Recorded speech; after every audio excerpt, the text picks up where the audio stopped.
So today I'd like to introduce the question of what is the optimal load to train at for muscle growth?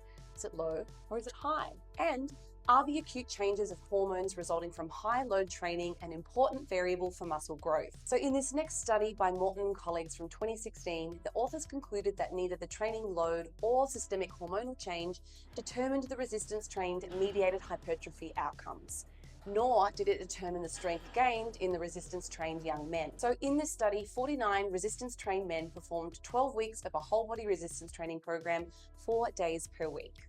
The participants were randomized into either a high repetition and low load condition or a lower repetition and a heavier load condition.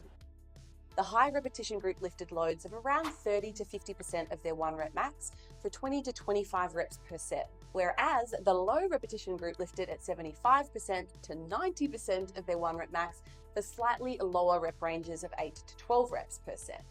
So both groups were required to perform all sets to failure, and skeletal muscle biopsies, strength testing, DEXA scans, and acute changes in systemic hormones were measured pre and post-training.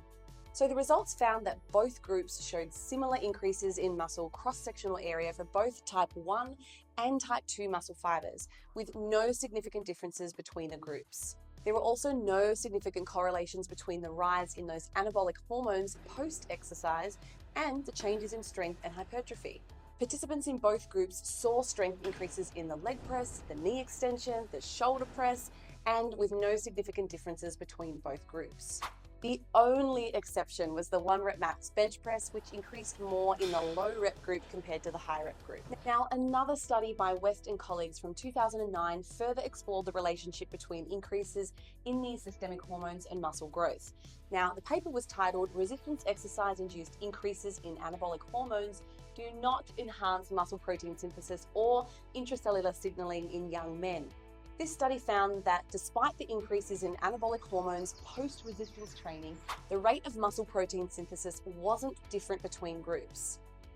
It was also suggested that other local factors were likely responsible for determining the protein signaling activation inside a muscle, such as proteins STAT3 and EEF2 and an enzyme called P70S6 kinase. So to wrap up this video, here are my main takeaways.